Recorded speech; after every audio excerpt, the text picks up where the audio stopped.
On today's Locked On Thunder podcast, what have we learned so far at Thunder training camp? Plus, what did Media Day have in store for us? And we're going to continue previewing this Thunder season, including a very exciting preseason game on Monday. You are Locked On Thunder, your daily Oklahoma City Thunder podcast. Part of the Locked On Podcast Network, your team every day.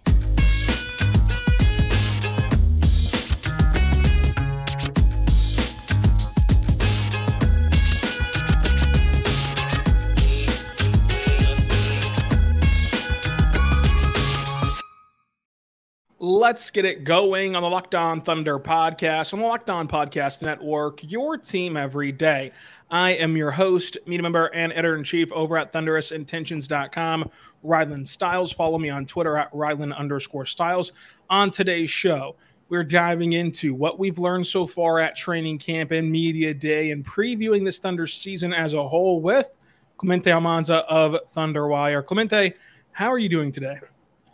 I'm doing good, man. I'm doing good. We're just a few days away from the preseason opener, and after that, we'll get the whole preseason slate started with. So again, thank you for making us your first listen. Subscribe anywhere you get your podcast from, including on YouTube. And Clemente, we've done Media Day on Monday. We've been at every single training camp practice Tuesday, Wednesday, Thursday, Friday, and then an off day Saturday for the team. They'll have one more one more training camp practice Sunday, and then play their preseason game on Monday against the Spurs and Victor Wembanyama. Clemente, what do you think is the biggest standout from this week of Thunder content practice media day? I think most of the guys have said similar things in terms of just how advantageous it is that a lot of them are already familiar with each other and just learn a lot of continuity from last year. And even the new guys that are being brought into the team with Davis Bertans, Vasilija Micic, they've been very they made it very easy to adjust to what the Thunder usually do, and they've been very open-minded to what they do, despite both of them being established veterans in their own way. So it feels like continuity and just being super healthy outside of Poku, obviously. But just being super healthy and just having everybody on the same page has really done this group a lot in terms of just having a well-ran training camp thus far. Yeah, the Thunder, as of right now, I asked Mark if they're tracking to be healthy for Monday's preseason opener, and they are outside of Poku. He got hurt before training camp, but that means that Chet Holmgren is set to make his debut in the Paycom Center on Monday. As far as preseason games go, Clemente, are you a little bit more excited for this one than a normal preseason game? Oh, yeah, of course, especially with the Spurs in town. Wemby's going to be in town.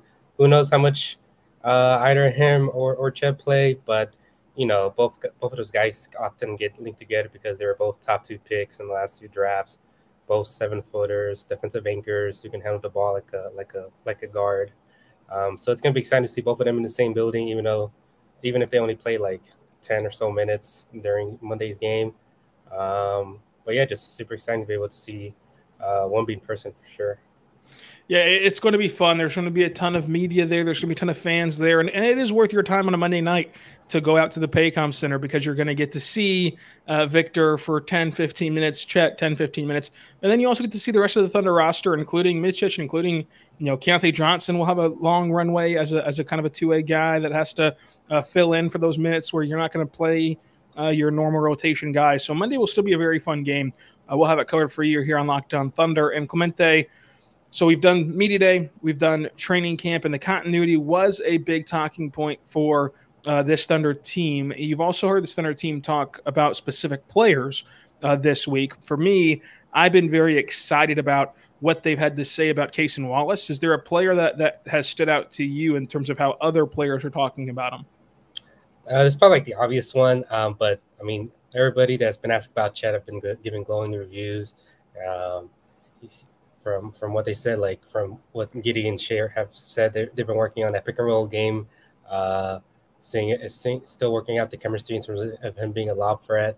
But yeah, I mean, it seems like whenever you ask anybody about Chet, they all seem to answer with a glowing smile. It's just how good he's been in camp and just how excited they are for him to be able to finally step on the court and play an NBA game for the Thunder. It's going to be exciting to see him play. I think that the biggest quote for me about Chet. Obviously, everyone's excited, but whenever Isaiah Joe said he's a heck of an athlete and like he's a really good athlete and everything, getting to see that for Joe in training camp this year should allow some Thunder fans to breathe a sigh of relief that he is fully healthy. Mark said he's fully recovered. And while being fully healthy, he hasn't lost a step athletically after that Liz Frank fracture. So very exciting times to see him play basketball on Monday and beyond. And then, of course, once the regular season starts, that'll be a world of its own, so to say, for this Thunder team. And we'll get into previewing this season coming up as well. But Clemente, whenever we look at this Thunder roster, they're incredibly deep, and it's going to be an incredibly fun season to follow along with. How good, now that we're a week into training camp, do you think that this team can be? Like, what do you think is their absolute ceiling in terms of seeding? It's probably still to what I've been saying up until this point. I don't think camp really swayed me one way or the other. But I could definitely see this Thunder team being a 40-45 win team, get a top 6 seed, maybe avoid the play-in altogether, and be a really tough out there in the first round, regardless of who to get matched up against. So that's been kind of my prediction as to how the season is going to play out, and I'm sticking to it just after training camp ended.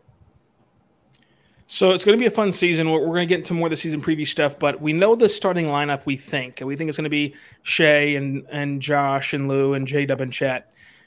What combination of 5 players are you the most excited to watch on the floor this year? Probably some sort of combination where it's Shai and 4 guys who can shoot the ball, spread the floor a little bit. I think Mark labeled them the All Bombers lineup last year. And this year, Josh talked about it the other day, but just how much better the three-point shooting has been with this team. He mentioned how they were the worst three-point shooting team a couple of years ago, and just how all of the new additions over the offseason have really helped improve that. So maybe some combination of like Shai, Joe, Bertans, Chet can stretch the floor a bit, and Lindy or Trey or somebody else that can stretch the floor a bit. Like, that's probably the lineup I'm probably looking forward to the most, because as we know, Shai's led the league in driving for the last 3 seasons, I think.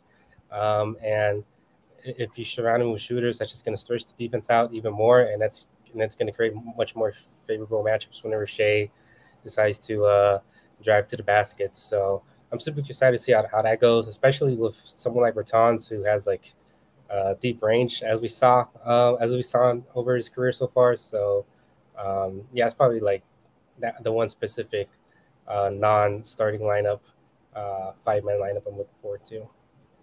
So the over-under on FanDuel, who's bringing you today's show, is 45.5. And you mentioned that you think that the Thunder win range can be 40 to 45 wins. If I made you pick over-under 44.5, which way do you lean? Oof. I'm actually an optimist, so I think I'll go a little bit over. I could definitely see them getting to 46, 47 wins if everything breaks their way, and they get super lucky with injuries as well, like they did last year, outside of Chet, obviously. But if everything goes well, if everybody stays healthy for the most part, I could definitely see this team reaching 46, 47 wins for sure. Besides Shai, obviously, he's the clear-cut number 1. Who makes the biggest impact on this Thunder season? Oh, man. Honestly, I'm kind of of the opinion that I thought J-Dub was OKC's second-best player last year, especially during the second half of the year. He's looked really good so far in training camp. He's obviously bulked up. He talked about how him adding muscle and dieting better were big points of emphasis for him during the offseason, to the point where he even got drug tested about it from our good old buddy Andrew Schleck of The Athletic found out recently. So I definitely don't see what's stopping J-Dub from making that next leap in terms of just his development and becoming like one of the better young wings in the entire league, and just really establish himself as a future perennial all-star type wing. So coming up, we're going to talk about what has to happen for this Thunder season to be deemed a success, what the biggest concerns are for this Thunder season this year, and more. But first, I want to tell you right now, but our good friends over at FanDuel. FanDuel is awesome. It's there for you because new customers can get $200 in bonus bets guaranteed if you place a $5 bet. That's $200 in bonus bets, win or lose. If you're a new customer to FanDuel, you can bet on the spread, player props, over-unders, and more by simply going to FanDuel.com/lockedon. That's FanDuel.com/lockedon to kick off football season. And NBA season, of course, is right around the corner. It's super easy to use. Again, use FanDuel.com/lockedon for those bonus bets, win or lose. You can even bet on the Red River rivalry, which, of course, is huge. For most of you listening, the Oklahoma Sooners are 5.5-point underdogs in this game. Clemente, which way do you lean? I gotta go OU, man. Like most of your listeners are probably based in Oklahoma, so and I graduated from OU as well, so I definitely gotta go OU. You can bet on OU at FanDuel, FanDuel.com/lockedon.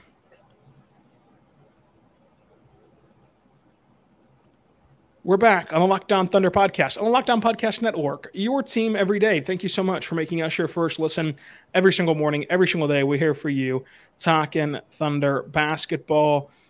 Clemente, what has to happen to make this season a successful one in Oklahoma City? I think signs of progress from individuals, at least. I mean, if Shai continues to play like one of the best 10 players in the league, if guys like J-Dub and Giddey and Chet show signs of being borderline All-NBA, All-Star type players this season, and then even looking further down the roster, I mean, Ousmane Dieng shows signs of being, like, at the very least, a rotational wing.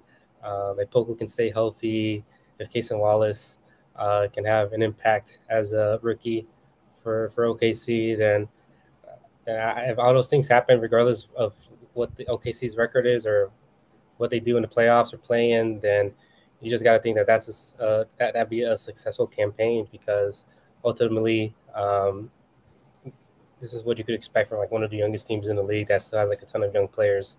So, you know, certain individual performances is definitely what I would hope is what happens this upcoming season. What's the biggest concern for the Thunder this year in terms of how the team will look? What's going to be the biggest area of need to address? I mean, even with Chet coming back, I don't think they have like the best center depth among the league. I think their backup big's probably going to be J-Will coming off the bench. But I mean, outside of Chet, there's really not another traditional center on the roster. So that's probably going to be something they're going to have to address here soon, within maybe the next draft or in free agency next year. But yeah, that's probably like probably the biggest like weak point in the roster, just looking through it right now.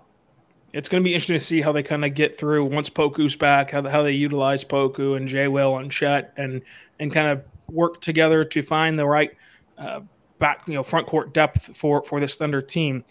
Now, Chet Holmgren is, of course, a huge topic of discussion among media, fans, players. What's your overall prediction for Chet this year? What's going to be his impact? How do you just feel about Chet Holmgren heading into his first year? Yeah, I feel pretty good about him.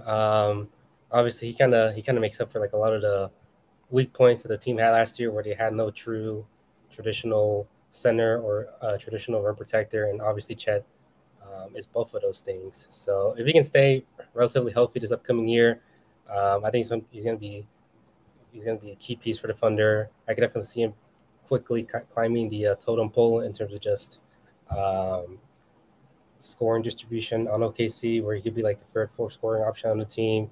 And if all that happens, like, I don't see why he wouldn't finish at least in terms of like individual accolades. I don't see how he wouldn't finish at least top 3, top 4 in Rookie of the Year voting and make the all-rookie first team or second team at the very least. Yeah, I think Chet Holmgren will reach All-NBA first team. I think that Chet Holmgren will have a really successful rookie season. Not only does he check all the boxes that the Thunder needed last year, and if you do want to try to make a one-to-one comparison from last year's team to this year's team, he really helps them in what they want to do stylistically. I just think that it's this offense, this defense, both ways is just tailor-made for how he plays. On offense, you're going to find him as a trailer to knock down some threes. You can drive and kick to him. You can use him in the pick and pop. You can use him in the pick and roll, and he was a really good cutter at Gonzaga as well. So, offensively, he's taken care of with how the Thunder play basketball. And then defensively, he's a great shot blocker. He's going to help protect the rim, and it's something that the Thunder have really needed the last couple of years. Their best rim protection came on the ground with J-Will last year, so having a true rim protector will be good. Mark has already pointed out that they're not dumb. They're going to leave Chet around the rim defensively, pretty much exclaiming that Chet will play center. Obviously, there's going to be scenarios, possessions, circumstances that force him to leave the rim at times, but realistically, they want him to play center the majority of the time, and I'm extremely excited for what that looks like. I think that is his best position on the court. So Chet Holmgren this year, first look at it on Monday. It's going to be incredibly fun. It's going to be a rare preseason game with a chance to be remembered if they can see Wemby and Chet both play even slightly to their potential in 10 minutes of action, 15 minutes of work on Monday. But Clemente, before we play our game of fact or fiction, I need your hottest take. What is the boldest, hottest take you have about the Thunder and about the entire NBA? So for the Thunder, I think I'll say my hottest take. I'll say J-Dub will make the All-Star game. That's pretty hot for sure, and odds are stacked against it, but if he continues to progress the way he's had this last year, where he was the second best player on a play-in team that was a win shy of a playoff berth, then I don't see why he couldn't at least garner some All-Star buzz. So I'll take it a step further and say he'll be in Indiana with Shai. Okay, that is a very hot take for this team. I think he will be in Indiana with Shai. I think Chet will be in Indiana with Shai. They're just going to be in the Rising Stars game and not the All-Star game. But hopefully they can crack the All-Star game and you have a couple of All-Stars. And if that's the case, Clemente, then the Thunder are trending to blow your seeding expectation out of the water. For that to be the case, they'd have to be trending to be a top 4 seed in the West and to get 2 All-Stars. So it would mean that this season is wildly successful for the Thunder. Now, your NBA hot take. This is league-wide. Whatever you're feeling about any team, anything that you want to say that might be a bit controversial, unpopular, just a hot take. All right, well, if you want hot, for my league-wide take, I think I'll say the Celtics get off to a bad start, and their new roster just doesn't, formulate that the way they probably hope for, and that leads to Joe Mazzulla losing his job. I mean, we kind of already saw Celtics fans kind of turn on Mazzulla during the playoff run last year. A slow start this year after some risky roster decisions this past summer. I could definitely see something like that happening if everything just goes badly for Boston. That is an incredible hot take. You're the second person to pick on the Celtics and say that their window is closed. And so I'm going to have to sadly report that to John Corrales of Locked On Celtics and just talk about how you guys do not believe in his Celtics. That's brutal. I think that you're right, though, in terms of Mazzulla, if they get off to a slow start, because there's already whispers about, is he the right coach? Is he the right guy? You go and make that trade for Drew Holiday. You've been close, but haven't gotten over the hump. You went to the finals against the Warriors and had other chances to have deep playoff runs.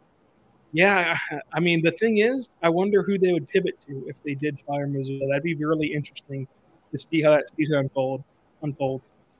Yeah, I haven't thought that far ahead, but, you already have Porzingis, who was probably your biggest offseason addition outside of Drew Holiday, dealing with plantar fasciitis as a 7-footer who already has a history of injuries. It just doesn't give off the best of vibes. Known Celtics hater Clemente Almanza. Coming up, we're going to discuss and play our famous game, Fact or Fiction. But first, I want to tell you right now about our good friends over at Birddogs. Birddogs are awesome. Birddogs are the Thunder of shorts. They are great, stretchy, khaki shorts that are designed for a slimmer fit through the thigh, but it gives you that breathability and sculpted look as well. So make sure that you check them out today, because you will not want to miss out on Birddogs. And I call them the Thunder of shorts because they're versatile. You can wear Birddogs into a very, very, very important business meeting. I'm talking Fortune 500 billion-dollar meeting. And then you can walk out of that meeting and go play pickleball, basketball, flag football. You can go do anything you want in these shorts and still have the ability to breathe, feel flexible, be able to be athletic in these shorts. And then you can go for a night out on the town with a special someone and look presentable there as well. So that they can get you through meetings, dates, athletic events, and just make you look good all around. So check them out today by going to Birddogs. Right now, go to birddogs.com/LockedInNBA. That's code LockedInNBA to get started. And when you do, and you go to birddogs.com/LockedInNBA, you are going to get a free Birddogs water bottle with your order. So check it out today, because you will not want to take off your Birddogs. We promise you. We're back on the Locked On Thunder podcast, on the Locked On Podcast Network, your team every day. Thank you so much for making us your first listen every single morning, every single day. We're here for you talking Thunder basketball. Subscribe for free across all podcasting platforms so you never miss an episode. We're here with Clemente Almanza of Thunder Wire. And Clemente, fact or fiction, Chet Holmgren averages 2 or more blocks per game. Oh, man. I think I gotta lean fiction, because asking him to average more than 2 blocks, I mean, just looking at last season, only 5 guys averaged more than 2 blocks: Jaren Jackson Jr., Nick Claxton, Brook Lopez, Walker Kessler, and Miles Turner. So expecting Chet to kind of do that his rookie season, I just have a hard time seeing that, especially if he doesn't play like 35 minutes a night. It's just going to get that much harder. So I think I'll go fiction for this one. I believe you're the first person to say fiction for that question, which I think will lead to this one. Fact or fiction, as second on the odds list to do so, according to FanDuel, Chet Holmgren will win Rookie of the Year. Oh, man. This is kind of a weird one. I think I've seen more Chet for Rookie of the Year buzz from like national media than local media, which is a little bit interesting.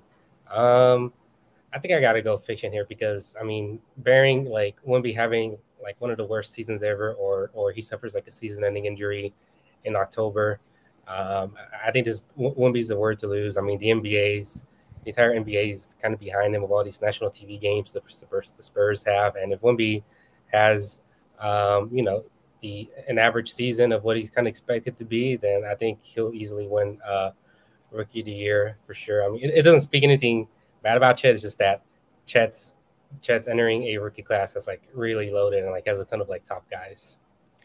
That's exactly how I feel. I think that Chet will finish second. I think that the NBA, as long as Victor gets out of bed and plays, he will be Rookie of the Year. Now, Mark is first on FanDuel odds to win Coach of the Year. Fact or fiction, Mark wins Coach of the Year. Oh, man.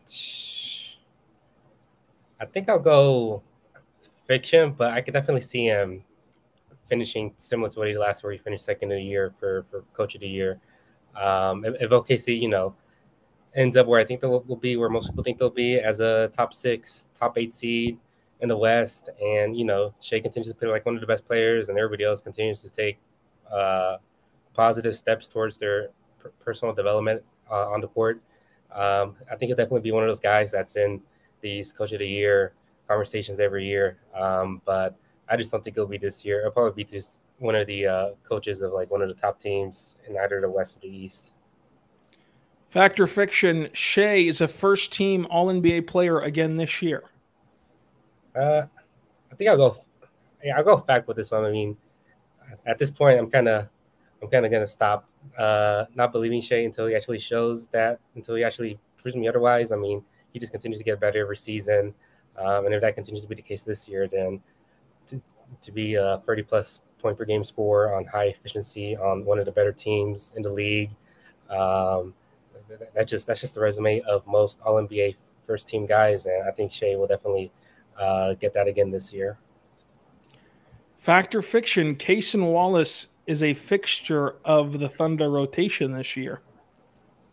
I think I can definitely see that being the case by the end of the season. At the beginning of the season, I don't know, especially with the OKC Blue. I'm thinking Wallace is probably going to spend some time there as well. But, once the Blue season ends and the Thunder are down the stretch and they need some fresh legs to come in there and provide some juice on the court, I could definitely see Cason really make a push for it and show why he was a top 10 pick and become like one of OKC's first guards/wings off the bench.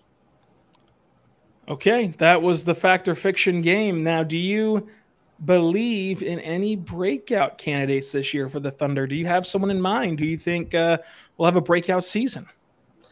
I could definitely see Giddey. I mean, I think one of the biggest things that's been talked about in training camp so far, and really in the last portion of the offseason, was the fact that Giddey got to the free throw line a lot during the People World Cup with Australia, and he's kind of hoping that he can carry that over to the regular season as well. We even had Sam Presti kind of talk about that during his preseason press conference, saying that he thinks it's about that time where Giddey's at the point of his career now where he should probably get some of those judgment calls going his way. So if Giddey can increase his volume of free throws, because up to this point he hasn't really shot a ton of free throws. I think he averaged less than 2 last year. But if he can increase that by a little bit, and that's just gonna make him that much better of a scorer. And if that's the case, then I could definitely see Giddey breaking out and really establishing himself as one of the core guys of this team, for sure. So Giddey would definitely be my choice. Josh Giddey, breakout from Clemente Almanza. Clemente, thanks for joining us. Let them know where they can find all of your stuff. Yeah, you can follow me on Twitter at calmanza1007. Almost at 6K followers. Less than 100 to go for that. And then you can find my work at OKCThunderWire.com as well. But yeah. So until next time on Monday, we're going to do a mailbag podcast and preview the Victor versus Wemby preseason game. So drop your questions in the comments right now on YouTube and on Twitter at Rylan_Stiles. And until Monday, be good and be good to one another.